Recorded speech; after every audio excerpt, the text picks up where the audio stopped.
Today we're going to take a look at a student sample for essay number 1. You guys can consider this to be like a model, and a lot of what this writer does is pretty darn good. There might be a few areas that could be improved upon, but let's go with this as sort of the what to shoot for, okay? No pun intended when you see what it's about. So first, some basics. Make sure that you have the proper heading in the upper left-hand corner, right? So I'm just going to put little checks next to things that you yourself also want to be checking for. So your name, my name, the class, and then the due date.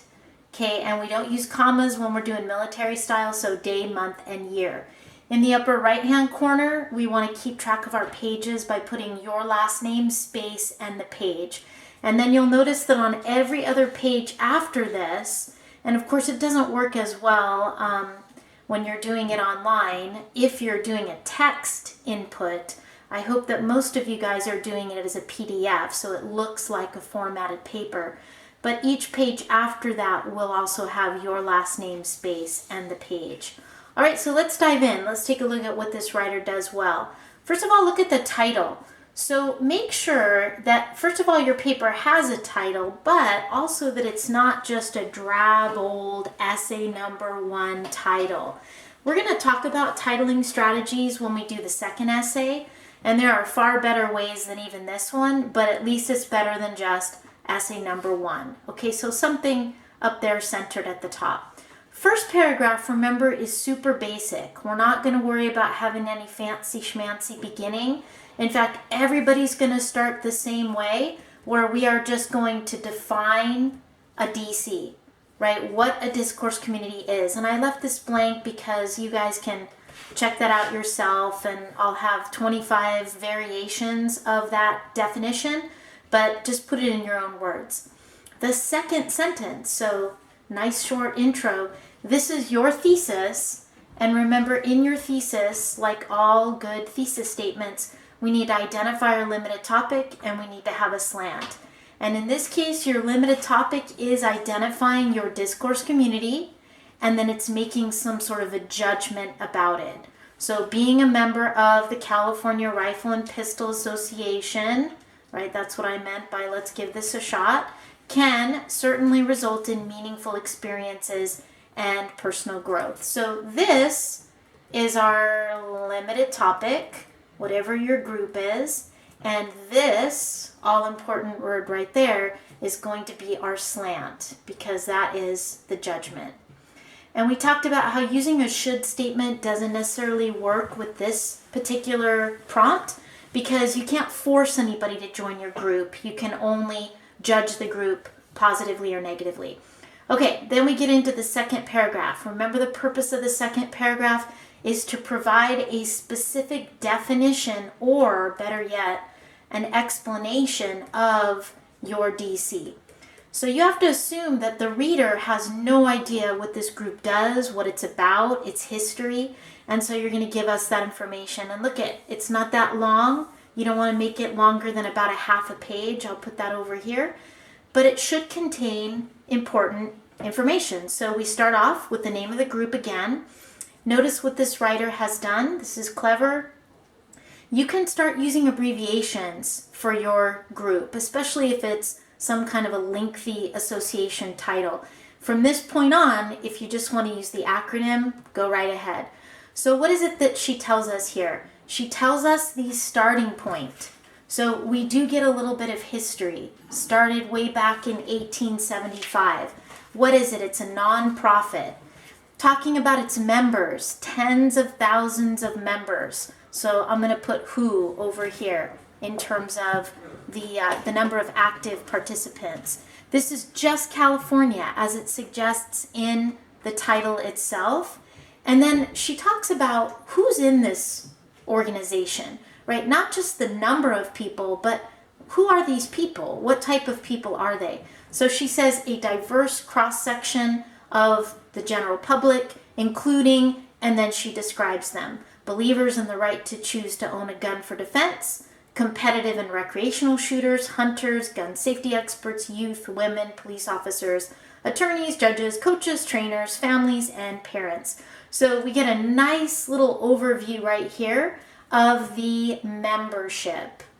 Now, your DC may not fit that exactly the way this one does, but it is nice that she gives us that sort of sweeping roster almost. And then she goes on to say, my involvement. So you want to have some sort of beginning of a sentence that hones in on you as a specific participant. So my involvement in the group. Now, when you get to yourself, you want to talk about when it started. So when did you first become a member? How long have you been an active member? And then as a member, what do you do? So sort of your activities. I'll just put a what here. So what activities do you do as a member? How often do you do them? She says weekly meetings, so I could also have that be a question. And it's all nice and tidy in just this short paragraph. So they meet weekly. Where? At the Fullerton Community Center. That's nice to know too. And then they also meet at local indoor target ranges, online, in-person monthly courses that address topics. And then what kind of topics? Women's personal protection awareness, basic rifle and pistol information, home firearm safety, and current California gun laws. Awesome. Okay, that is just such a nice job. And imagine, if you didn't know a darn thing about this group, now you know enough where if we go back here to her slant, she's saying rah rah for this group, it's meaningful. Well, at least I know a little bit about what the heck they do. So then we get into the third paragraph. Third paragraph, you guys can all start the same way because here is where you want to introduce our guy, right? John Swales. So you want to introduce him. I'll just say intro Swales. And by introducing him, what you're doing is you're providing a context. We're going to see this in other essays as well. Usually this happens early in the paper, the second or third paragraph. But if you were just to start talking to someone about discourse communities and about the traits of those groups, you might get a foggy look on your audience's faces because they don't know who he is and they may not have ever heard of a DC. And so you want to give them that backdrop. So you guys can all kind of say similar things here. Keep it brief. Professor of Linguistics, co-director of the Michigan Corpus of Academic Spoken English Project. A little bit about his research. His research emphasis is in the study of, we hope, discourse communities, how they operate and communicate. So that's just basic, who he is, what he does, right? We're not persuading anybody at this point. We're just giving the background. And then a little bit more context. In facts, he has identified, so here we go, the 6 characteristics that exist in all of these communities and that help to define their function and their worth. Now, by having language like that, you've really done yourself a favor because now for the rest of the body, you're going to be talking about these characteristics, these traits. Starting with, for number 1, we all should start the same way.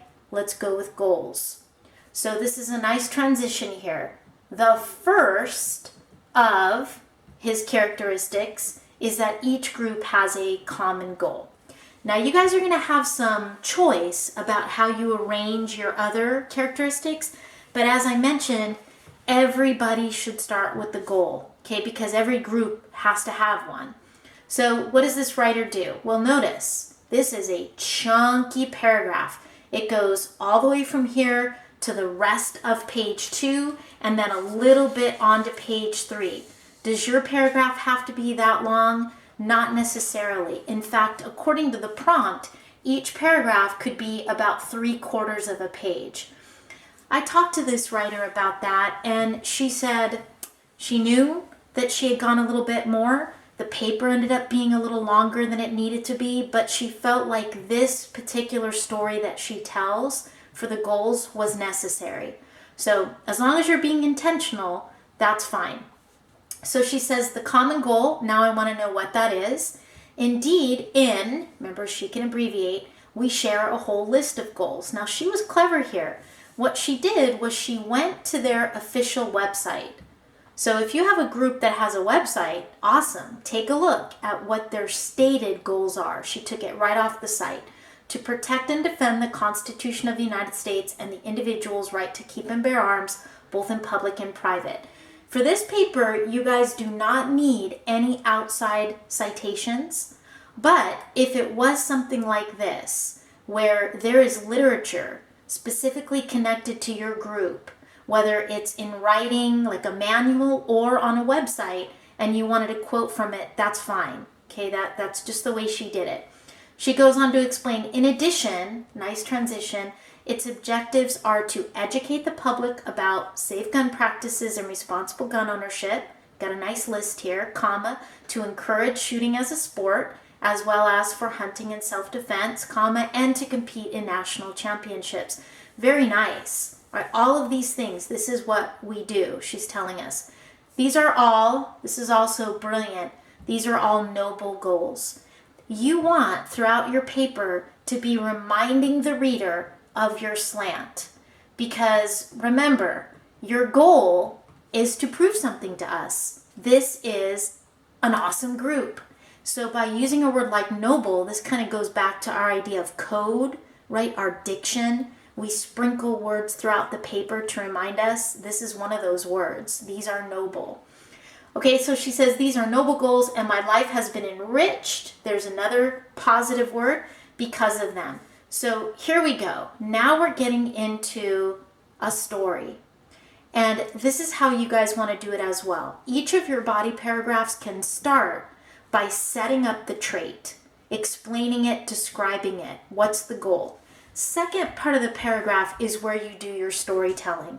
So this whole rest of the paragraph here is going to be a story, and we're using narrative as proof of our point. So she gives us a time, January 2019, talking about the I voice because it's her experiences. I participated in a seminar about California gun laws, especially those related to concealed carry.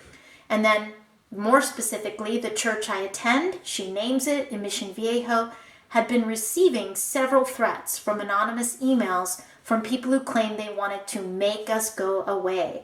Our building is located in a highly desirable area where large apartment buildings are being constructed to meet the demand of young professionals moving into the area. Totally true story, she told me. Several city officials have offered to buy the property to make us move. However, the church has existed since '56 and its current members have no desire to disband. Now, honestly, I don't know if you're telling me a true story or not, if you're incorporating stories like this. I'm assuming that you are. I hope you are. Telling true stories is going to make it much more likely that your details will be specific, that they'll be lively, and so I do encourage them to be as truthful as possible. Plus, how would we ever find another facility that we could afford? The threats caused several members to fear for their safety and not even want to attend Sunday morning services. After I took the course, I was able to learn about what California law allows for concealed weapons in churches and pass that information on. Now, before I turn the page, remember what a story needs to have. So every single story has to have those 4 elements. So we gotta have a character. She's the main character, members of the church, whoever this threatening person was. Gotta have a setting. The church, Mission Viejo, January 2019. Gotta have some kind of a drama going on. This is dramatic. They're being threatened. Their safety, should we even show up on Sunday? And then there needs to be a resolution. So as we get to the bottom here, she's telling us, okay, I learned about the law. I passed that information on to the people in the church. And now there are 3 members who have been approved to carry, and we all feel safer. So there's that resolution. Now, please don't forget to do this. After you've told your story and you're ready to go on to the next characteristic, have some sort of concluding sentence that will one more time remind us of what it is you talked about in that paragraph. So we have clearly, remind us you were talking about goals. were achieved. So that's that positive, right? We like this group. They have noble goals and those goals are achieved. So then we get into the next paragraph. Now, she does something here that you're more than welcome to do. Remember that all together, you want to have 4 characteristics, 4 out of the 6. So possibly you would have 4 body paragraphs. She ends up having 3. So when I was counting them, I was kind of thinking, what's she missing? Well, in this paragraph, she is combining. So she is combining 2 of the characteristics. And it makes sense because these 2 do complement one another. So look at how she starts the paragraph. Other key characteristics. So we have this transition moving on to beyond the goals. Other characteristics of DCs revolve around and then mechanisms for intercommunication, how we stay in touch, as well as what type of information and feedback we offer one another.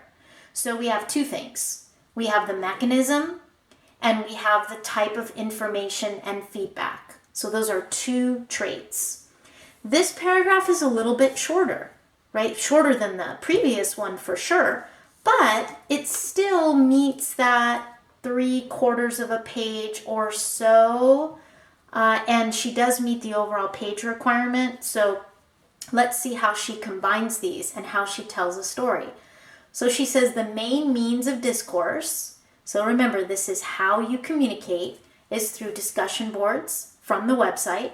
Members are encouraged to begin strands of conversation related to their recent hunting expeditions, their new firearms, their concerns about Second Amendment violations, or their ideas for future gatherings or courses. So they use these discussion boards, and then what are the sorts of things that they say to each other? Well, she's telling us here, this is what they talk about.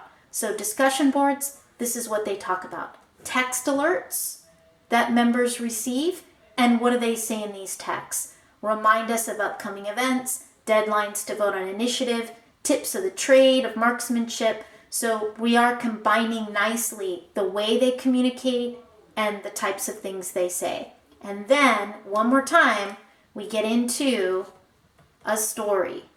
Okay, another story at the end of the paragraph. So we get setting, last year. We have a character, still main character is going to be you. I was struggling with my target shooting abilities. I'm a regular at on target. So again, more setting. Indoor shooting range in Laguna Niguel, where I practice with my .22 caliber. At 25 yards, I was struggling to even hit the target because I would flinch. When I asked for guidance on the discussion boards, I immediately received over 50 helpful tips on what I should do. At my next visit to the range, I was able to make a tight circle of shots right in the center. And then again, so we've got some drama, like I can't hit the target, there's tension there. Resolution, I go to these discussion boards, I get assistance, and then I figure it out. At my next visit, I was able to make a tight circle, so solve the problem, and then we get this concluding sentence. Our communication methods and forms and content are effectively, there's a judgment word used, to enhance members' knowledge and growth. So same pattern, right? A lot of writing is just routine, and we want to maintain that so that there's nothing unexpected or kind of coming out from left field. So next paragraph. Now, so far, this writer has done 3 traits, and you need 4 total. So this does end up being her last body paragraph. Swale's further names. So this is going to be another transition to get into another characteristic. And then here it is, levels of members as a DC component. Now remember, you guys are completely in charge of what other 3 characteristics you choose. I only ask that everybody chooses common goals, but the other 3 are up to you. She leaves out genres. She doesn't talk about genres, and she doesn't talk about vocabulary or lexis. Those are the 2 traits that she omits. So what about these levels? Well, in my group, there are clear membership levels based on how much money a member donates to the organization. And then she describes it. Annually, general members pay that much. life members pay that much, one time only, whereas those over 65 pay the senior life membership for $275. So these are good details right here. It's nice to have specifics, as we saw when we talked about the importance of strong support. And then veterans, she talks a little bit about them, that veterans pay that much.